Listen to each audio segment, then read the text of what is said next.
lost 2 majors in the same month. Cutting corners made it worse, fucking around with fuck. The trap lead, Cooper flag made the white jump. When the plug got knocked, I started giving fronts. Remember a couple days ago, I did a reaction video to Kendra G's Invest Fest. Well, I didn't know it went deeper than that.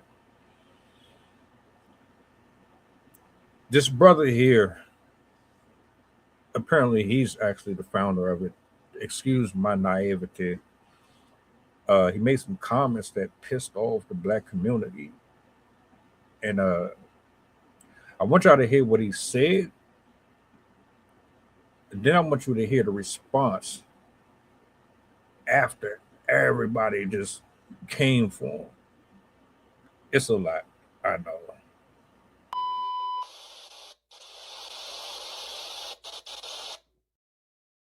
We have events like this every single week in Atlanta. You're an idiot for saying that. There's no event in the world like that. And like I said, this is coming from people that actually are qualified to speak. Somebody like Mike Novogratz, somebody like John Morgan, somebody like Lewis Carr, who's seeing the event, who's seeing 30,000 people, let alone 30,000. But I'm not even on the black thing no more. I never was on the black thing, not a black event, because I seen somebody else that said that, like, yeah, it was white people. Yeah, they're qualified to be there. Like, what do you mean? Like, you think I'm gonna cater just to black people just to get torn down by black people? You out of your fucking mind. There's gonna be even more white people next year, and Spanish and the Filipinos, of course. Like, I'm done. It's been real. Yeah. Well, yeah. For what? The only thing you're gonna do is criticize it and tear it down. And not pay and want to get it for free anyway. Rashad, if black people go this weekend, find a backs on black people. No, I'm never. But I'm saying it's all inclusive. Oh yeah, for sure. And so I just want people to understand that right now. Don't ever think that it's not an all inclusive thing. But it was always all inclusive from the beginning. People put labels on you that you yourself didn't put on yourself. Oh, you never called it the Black Investment Conference. Yeah. But then, He said a couple things here that I'm going to address after, but this pissed off a lot of people. I always think events and situations like this are a scam for different reasons. I'm gonna leave all of that commentary for after he gets off the rest of his bars, because everybody came at him. Sellout, scammer, this, that, and the third. He's not welcome here. He's not cool. I want y'all to hear his response to the backlash that he received from the general people, though. It's been an eventful month. Yes. It's been an eventful month, from the Atlanta mayor situation to InvestFest to post InvestFest. And here we are. We're going to break this down surgically. InvestFest wouldn't be possible without Troy. He's added so much value. Without Mike, AB, Ian Dunlap, Matt Garland, 19 Keys. If it wasn't for those people, there would be no InvestFest. Wouldn't happen, right? It wouldn't happen at all. There would never be an InvestFest if it wasn't for the people that I just named and other people as well. But for me, InvestFest is a little different because everybody has their own relationship with InvestFest. InvestFest is something that is my idea, right? So it's a little different when you come up with an idea in your head and 6 years later, it's 30,000 people. That's a feeling that very few people could probably understand, right? So you carry it a little different. And, I've heard people say, like, yo, Rashad's crazy. Potentially.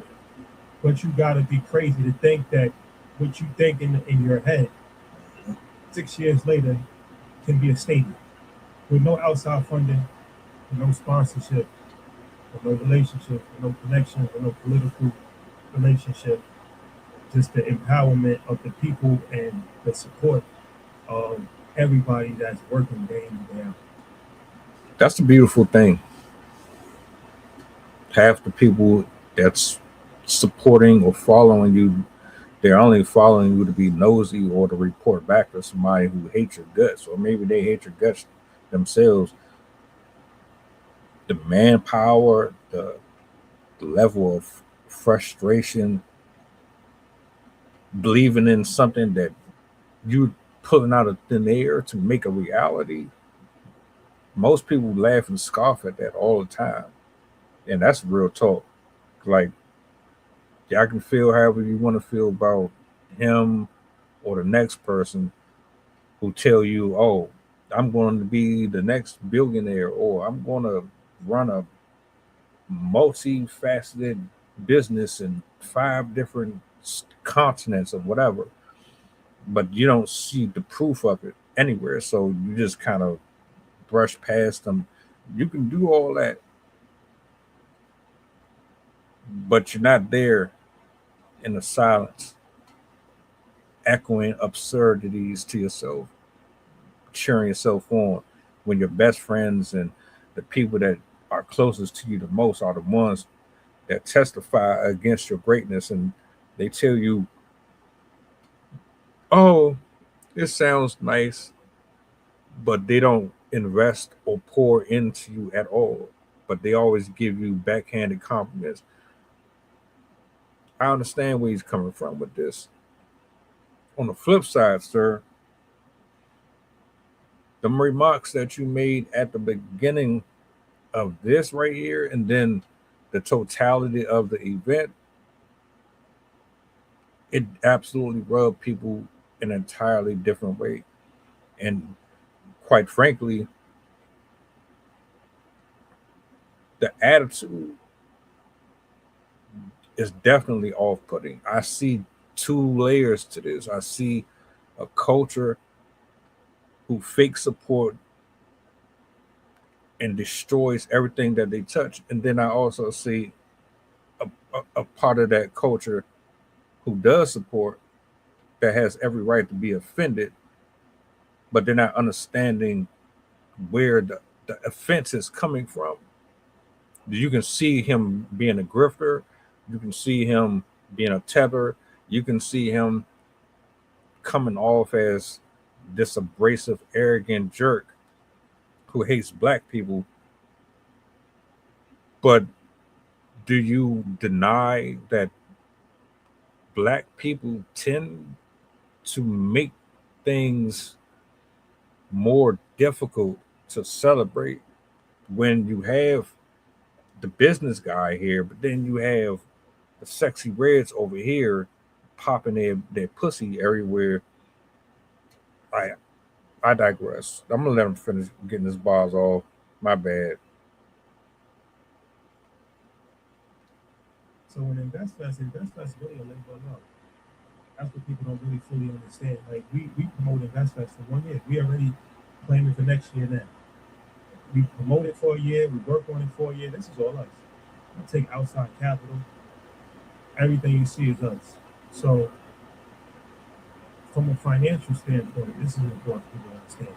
It makes no sense for us to do investments. It's a lost leader.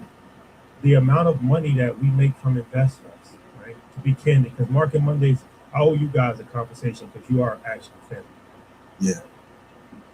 Me personally, I made more money on one Micron call than what I made for investment. 10,000 hours, by the way. All of You want to reveal this? No, but it's important for people to understand. We're not making no money on investment. Because it's a narrative that, well, you guys are just doing it. It's a grift. It's a money grab. There's a lot more easier ways for us to make money. We know how to make money. There's a lot more easier ways for us to make money online or just through stock investing, stock trading, than literally doing something for a year with little to no return. This is just a fact, right? But you know who does benefit from InvestFest? The 100 speakers that's put on stage, that speak in front of people that they've never had the opportunity to, the largest crowd that they ever had in their whole entire life. 400 vendors that come to InvestFest that sell their products with no commission. 30 food trucks that sell their food for the whole entire weekend to 30,000 people with no commission. the hospitality, club owners, restaurant tours, the Uber drivers, the event planners, the security, the hotel staff, you name it. It's obvious that it's an economic impact. It's 30,000 people. Obviously, 30,000 people that come from Atlanta. If you was at InvestFest, you met people from all over the world. And how they measure events is per day. So 30,000 people is really 90,000 people. That's a 90,000 person event, right? So why am I saying this? I'm saying this to say this should it hit a little differently when you're doing all of this. You're not really making no money. It's a labor of love. You discount tickets. You give tickets away. You discount vendor booths. You give vendor booths away. And you have to hear shit for 8 weeks about how it's a scam, about how we promote scammers. The day before InvestFest, there's a post that goes viral about the top 10 scammers that spoke at InvestFest. Nobody even took the time to even research that. Half of that list never even stepped foot in InvestFest. Half the list didn't make it. So what about the other half of the list? Where they go? Also, I want to point out that the women who complained about the whole, Kendra G dating mingling thing, they said 600 women showed up, and it was only like 60, 50 men that showed up for that. Was that a part of the InvestFest? Because I believe that's a part of your situation too. How can I put this?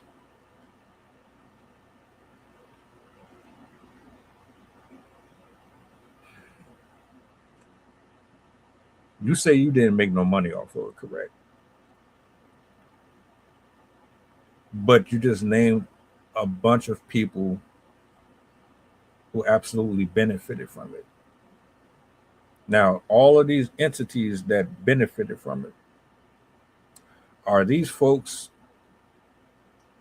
that you personally know? Are these people that just randomly said, I'm going to sign up for this? I don't know them personally. I don't talk to them on the phone, but it sounds like a good idea. Let me check it out. And they're the ones that's giving negative reviews or bad reviews. See, it's different. It reminds me of like the government coming to us saying, look, we need y'all to pay 5 to 10% extra on all of your utilities and all your groceries, because the other countries outside of the United States are doing this, that, and the third. And what we're going to do to help you guys out is to tax them more, whatever. And this is going to benefit y'all to keep. It just sounds like a bunch of mumbo jumbo, just a bunch of translations. That's basically meaning we're going to screw you over, and we're going to pocket it, this extra money, but we're going to make it look like we're helping you out, and you're really helping yourself out and everybody who is directly connected to you. I hope that makes sense. 5 people never even came to InvestFest ever. That's on the top 10 InvestFest speaker list. Two of those people have no idea why is Pinky Cole a scam? Because she didn't succeed in business. She did succeed. She had $100 million valuation. There's ups and downs. Who did she scam? Rick Ross. So you have one person that spoke on a podcast stage, and then you have another person. I'm sorry. What Meek Mill say? Lock them up if he ain't perfect. I'm sorry. We have 400 speakers throughout InvestFest history, and we had 2 people that are now in federal indictments. Is that my fault? Is that Troy's fault? Oh, we didn't properly vet. How could you properly vet somebody that did something after the fact? But you ain't talking about 398 people that we gave an opportunity to, that we helped change their life. But accountability is very important. So I'm gonna get to that, but I wanted to paint the full picture because when you winning, a winner always feel like you losing. So to me, it don't feel like a win. People like, yo, you just came off InvestFest. The narrative should be 30,000 people, and you're right. But it hit me a little different when I know the work that we all put in to help people, to help Black people, and to see negativity left and right on my timeline, and people talking about, yo, I met this person at InvestFest and it took my website. Now we're responsible for attendees also. And to see people, and then I'm seeing people in the comments that I know personally, that we help, that we put on the show, champion shit like this, narratives like that. At InvestFest, the day before InvestFest, it bothers me on a different level. And if people that you know are personally siding with the general public, that says more about you than them. Because if you in the right here, I'm going to defend you. I'm not going to go in the comment section and start creating videos or spinning narratives just to be spiteful or hateful. I don't believe in that type of karmatic recompense. I would just bow out gracefully.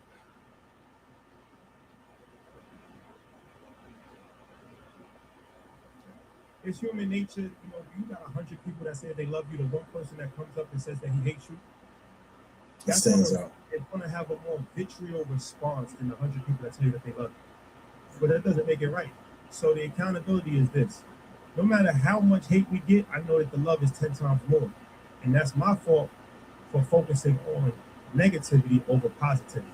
So for this community, because I'm not talking to social media, I'm talking to the people that have been rocking with us from the beginning. That's Market Mondays. How it came out from the clip, very insensitive, and I know that it could be hurtful to somebody that's like, damn, I've been riding with y'all from the beginning, and how could you say this? So I understand how people could have taken that, and I really do want to say that if I hurt you in that commentary, I truly am sorry for that, because that wasn't what it was for, and it's not who it's directed to. And like I said, that's something that I should do a better job of focusing on the love. But like I said, it hit a little different when you built it. Like, and it's like everybody's got commentary, but it's like it's a little different because we didn't raise money, so we don't take money, we make money. So everything that we put is on the line. So it's a little different when you put your own money on the line. We don't raise no money. We don't have outside investors. We ain't crowdfund for no money. I'm not knocking nobody that does that, but I'm just saying you gonna fight a little different for your shit. When it's your child. When it's your child on trial, you're gonna fight a little different for it because you know that you built that from nothing. The impossible feat, it can never happen again. It can never happen again when we had 2 cell phones and we in a basement, and 8 years later, we got 30,000 people, and we never took money, and we never had no real financing behind us, and we never had no political connect, and we never had no real sponsorship. It's a little different. So when somebody try to tear that down for no reason, it hits you a little different. And that's my frustration. And it's like, we don't talk about Black people because that's a nuanced conversation as well. But it hurts even more when you see Black people do it. Because it's like, you doing this, it don't gotta be said that it's for Black people. You know it's for Black people. So why did you say what you said at the beginning of the clip? I'm glad you came back and you're trying to do damage control, but what you said initially does not match up or align whatsoever remotely to this right here. This is why I have a hard time believing in y'all people, man. And it's not just you. I'm talking about white people, Asian people, all y'all. I don't have nothing against nobody as long as you do proper business. Everything that you said at the beginning, you meant that. You did. you're right and you're wrong, but you meant what you said. You're right because there are a lot of jealous, envious, toxic black people who does and do everything within their power to submerge or make sure that you never become better than them, or they just hate you just because they have no specific reason for it. And then you got black people who really love and want to see you win. The fact that we get so offended by that is crazy to me because you know it and I know it because you say it on your timeline and in your post every day how black people are against you. But y'all want to act like we together when it's convenient and it benefits you. But my guy, you meant what you said at the beginning of this. You said everybody was included. You didn't say it was specific to one group of people. You said everybody. And on top of that, there's going to be more of this.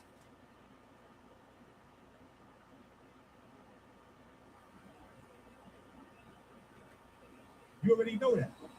And that's the point that people don't. I don't never have to say black earn your leisure, black invest fest. You already know what it is. You know you had you know you have a safe space when you come to invest fest because you're black. You know you got a safe space when you watch market money. They don't got to say it. It is what it is. We, like I said, I have to learn culture. I am culture. This shit that we grew up in. We ain't gotta, like, you know what I'm saying, overemphasize, yo, this is the, like, this is what it is. This is what it is. Where I'm gonna go? Where I'm gonna run? Where I'm gonna run to? Who am I run to? You know what I'm saying? Like, who am I run to? I'm not gonna be accepted nowhere. So it's like we gonna down the soul before we bend the knee. Believe that, because this shit really means something a little bit different to us. But like I said, accountability is important as well because you don't never want to disrespect people that support you. It's been an eventful month.